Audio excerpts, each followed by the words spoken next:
Hello नमस्कार दोस्तों, मैं नितिन वालिया। आज हम लोग मानचित्र पर आधारित प्रश्नों को डिस्कस करेंगे जो सीटेट एग्ज़ाम के लिए या फिर किसी भी अन्य टीचिंग एग्ज़ाम के लिए बहुत ही ज़्यादा इंपॉर्टेंट प्रश्न है।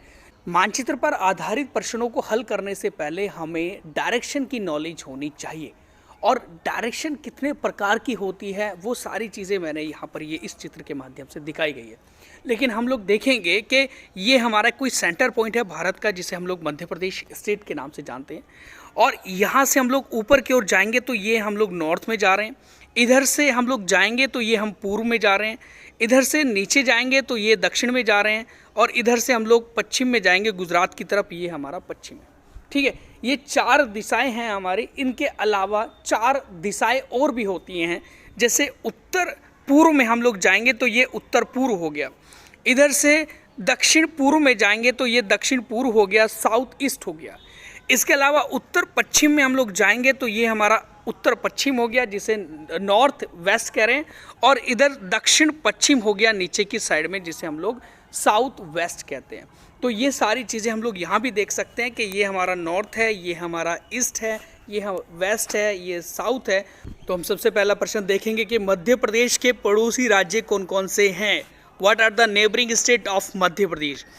ऑप्शन नंबर ए है Rajasthan, Uttar Pradesh, Chhattisgarh, Maharashtra, Gujarat. Option number B है Uttar Pradesh, Chhattisgarh, Maharashtra, Gujarat, Kerala. Option number C है झारखंड, उत्तर प्रदेश, छत्तीसगढ़, महाराष्ट्र, गुजरात। और ऑप्शन नंबर डी है उत्तर प्रदेश, छत्तीसगढ़, महाराष्ट्र, गुजरात या तेलंगाना। तो इसका सही आंसर क्या होगा? तो पहले हम लोग थोड़ा सा मैप देख लेते हैं कि इस मैप में हमारा ये है मध्य प्रदेश, और इस मध्य प्रदेश से राजस्थान भी लगा हुआ है, ये इधर यूपी लगा हुआ है, गुजरात लग रहा है, महाराष्ट्र लग रहा है और छत्तीसगढ़ लग रहा है। तो इसका सही आंसर जो हमारा जाएगा वो होगा ऑप्शन नंबर ए, राजस्थान, उत्तर प्रदेश, छत्तीसगढ़, महाराष्ट्र और गुजरात। ओके, नेक्स्ट क्वेश्चन हम लोग देखेंगे कि भारत में बिहार के सापेक्ष जम्मू कश्मीर और गोवा की स्थिति क्या है। Jammu Kashmir and Goa relative to Bihar in India, what is status.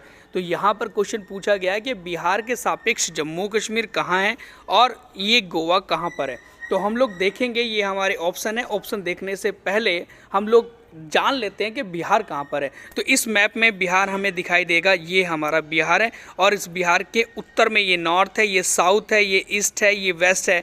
तो यहाँ जम्मू कश्मीर हम लोग देखेंगे, जम्मू कश्मीर ये हो गया हमारा नॉर्थ वेस्ट, और ये है गोवा, ये हो गया हमारा साउथ वेस्ट। तो सही आंसर इसमें हमारा होगा ऑप्शन नंबर सी, उत्तर पश्चिम और दक्षिण पश्चिम। उत्तर पश्चिम में जम्मू कश्मीर, दक्षिण पश्चिम में गोवा। तो ऑप्शन नंबर सी इसका सही आंसर है। नेक्स्ट क्वेश्चन हम लोग देखें, भारत में कुल तटीय राज्यों की संख्या कितनी है। What is the total number of coastal state in India. बहुत ही इंपॉर्टेंट क्वेश्चन है, ध्यान रखेंगे। तो तटीय राज्य कौन से होते हैं, जैसे हमारा ये जो पानी से लगा हुआ एरिया है ना, ये इंडिया का, ये पानी से लगा हुआ एरिया है जितना भी इंडिया का, वो सारा का सारा कोस्टल इंडिया है। कोस्टल इंडिया मतलब तटीय राज्य हैं, यहाँ पर जितने भी राज्य हमारे भारत के आते हैं। और तटीय राज्यों की संख्या टोटल कितनी है, तो सही आंसर चला जाएगा ऑप्शन नंबर हमारा सी, 9 राज्य हमारे कोस्टल राज्य हैं, तटीय राज्य हैं। जैसे गुजरात है, महाराष्ट्र है, गोवा है, कर्नाटक है, केरला है, तमिलनाडु है, आंध्र प्रदेश है, उड़ीसा है एंड पश्चिम बंगाल है। 4 स्टेट हमारे बे ऑफ बंगाल से लग रहे हैं, और 5 स्टेट हमारे अरब सागर से लग रहे हैं या अरेबियन सी से लग रहे हैं। ये सही आंसर है हमारा ऑप्शन नंबर सी, 9 राज्य हमारे भारत के कोस्टल स्टेट हैं। नेक्स्ट क्वेश्चन है, निम्नलिखित राज्य के समूह में से किस एक समूह के समुद्र तट अरब सागर पर स्थित है। तो यहाँ पर कुछ राज्य दिए गए हैं और उन राज्यों को हमने पहचानना है कि कौन सा अरेबियन सी से लग रहे हैं। अरेबियन सी ये है और हमारा बे ऑफ बंगाल यहाँ पर है।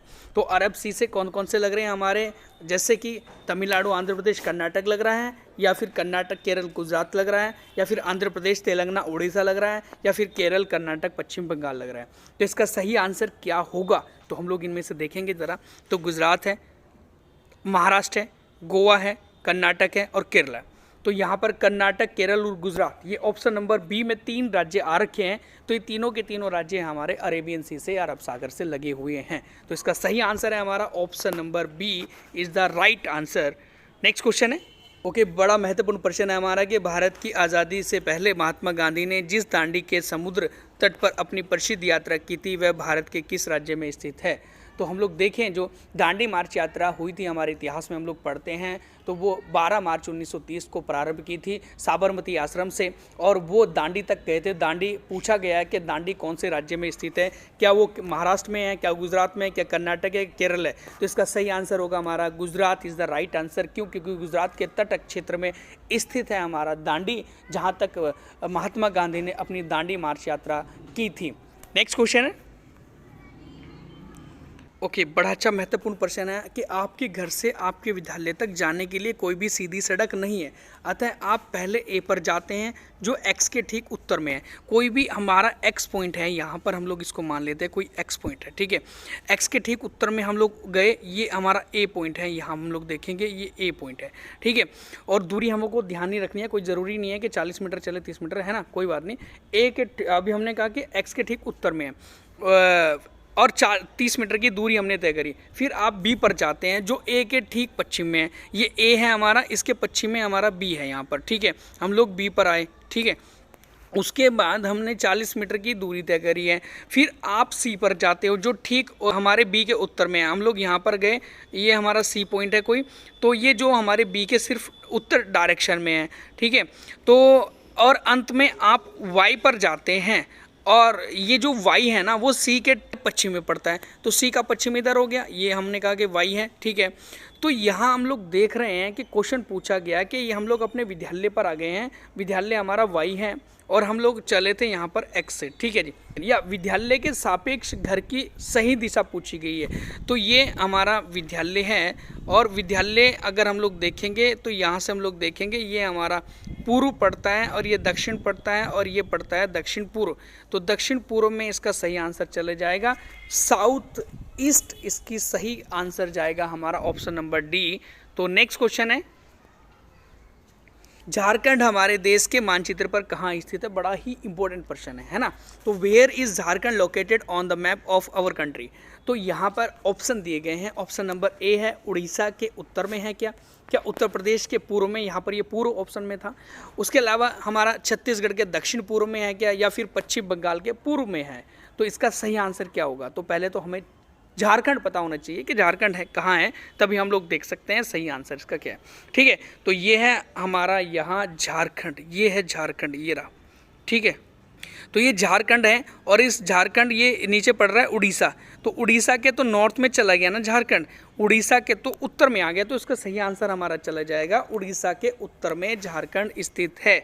नेक्स्ट प्रश्न हम लोग देखें, गांधीधाम गुजरात का रहने वाला कोई व्यक्ति पहले भोपाल मध्य प्रदेश में जाता है, फिर हैदराबाद तेलंगाना में जाता है, उसके यात्रा की दिशाएं क्या होंगी? यहाँ पर डायरेक्शन पूछी गई है।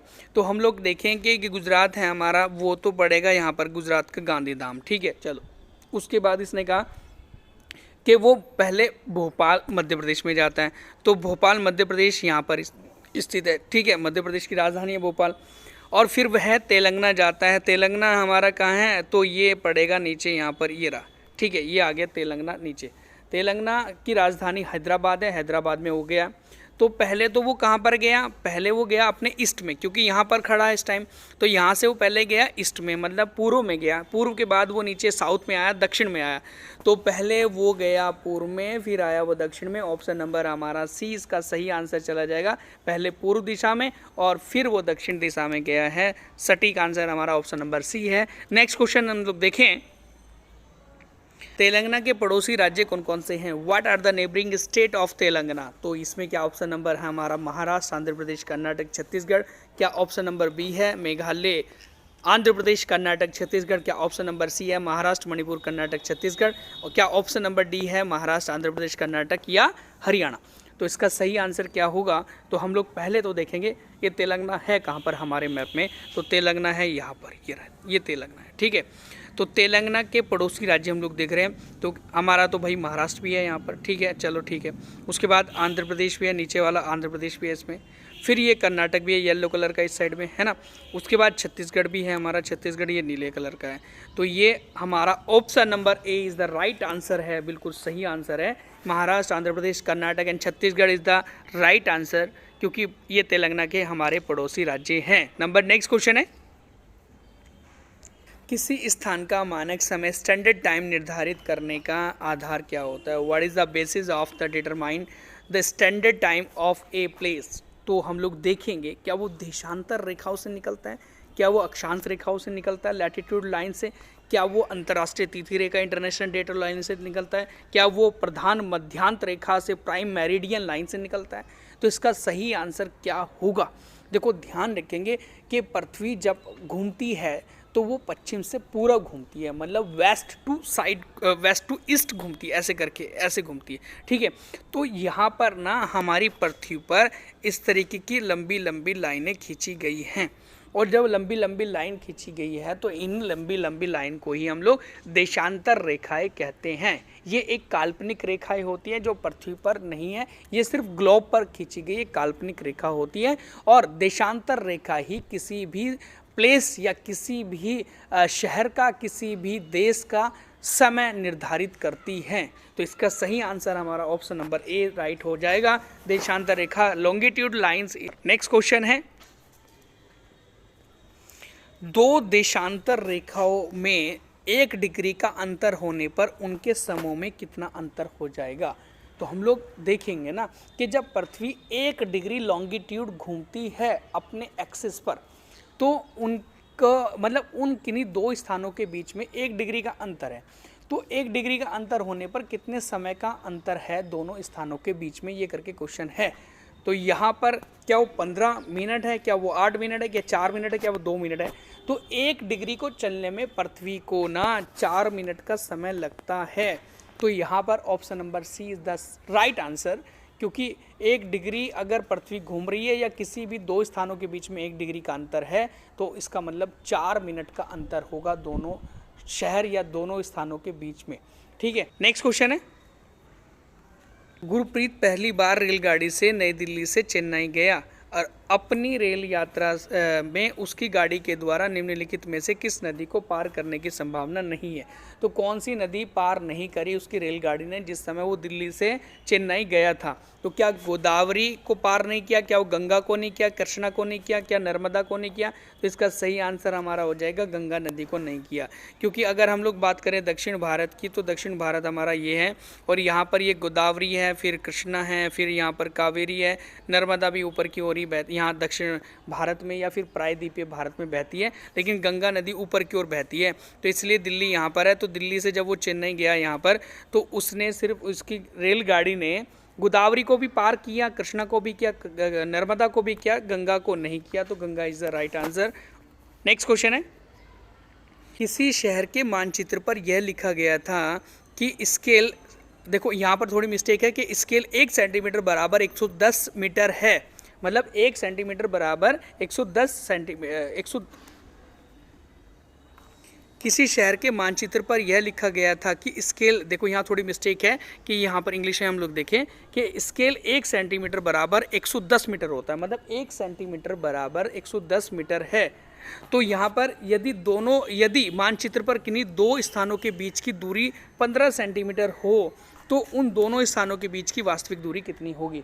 तो यहाँ देखेंगे कि भाई 1 सेंटीमीटर बराबर तो हमारा 110 मीटर हो गया, और दोनों स्थानों के बीच की दूरी कितनी दी गई है? हमारी 15 सेंटीमीटर दी गई है। तो 15 सेंटीमीटर की 110 से मल्टीप्लाई कर देंगे हम लोग। 15 की हम लोग क्या करेंगे, 110 से मल्टीप्लाई कर देंगे, और जब मल्टीप्लाई करके निकलेगा हमारा, तो यहाँ पर कितना आएगा हमारा 1165 मीटर के आसपास आएगा। तो जब 1165 मीटर आया है, तो वो तो हमारा मीटर में आया ना, तो अब हम लोग किलोमीटर में हम लोग देखेंगे, तो ये आया हमारा ऑप्शन नंबर ए, इसका सही आंसर हो जाएगा।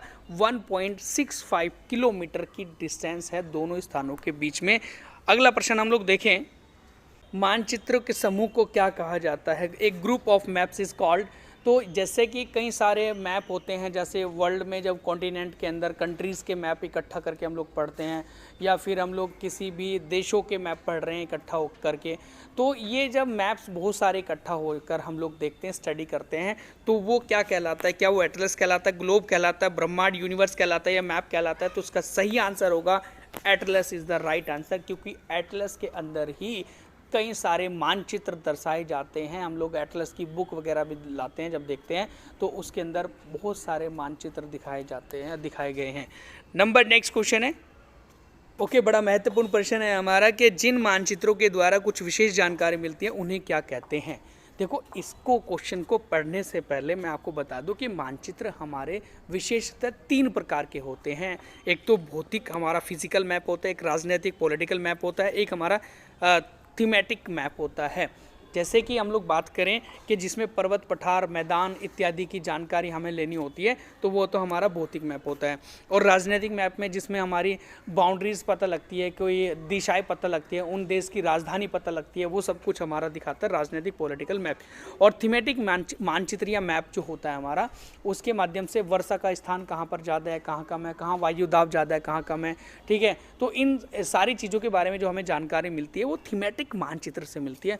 तो यहाँ क्वेश्चन पूछा गया है कि जिन मानचित्रों के द्वारा हमें कुछ विशेष जानकारी मिलती है तो उन्हें क्या कहते हैं। उन्हें हम लोग कहते हैं राजनीतिक मैप या फिर पॉलिटिकल मैप, क्योंकि उनसे हमें बहुत सारी जानकारी मिलती है, ठीक है। हमें बाउंड्रीज तय पता लग जाती है, हमारे पड़ोसी देशों के नाम पता लग जाते हैं, कौन कौन से, किस देश का पड़ोसी राज्य है, किस देश का कौन सा पड़ोसी देश है, वो सारी चीज़ें हमें ज्ञात हो जाती है। तो ये थी मानचित्र पर आधारित हमारी महत्वपूर्ण क्वेश्चनों की एक वीडियो। और अगर आपको हमारे द्वारा दी गई जानकारी अच्छी लगती है और आपके लिए हेल्पफुल है तो प्लीज़ हमारे चैनल को सब्सक्राइब करें और वीडियो को शेयर भी करें ज़्यादा से ज़्यादा। And thank you so much.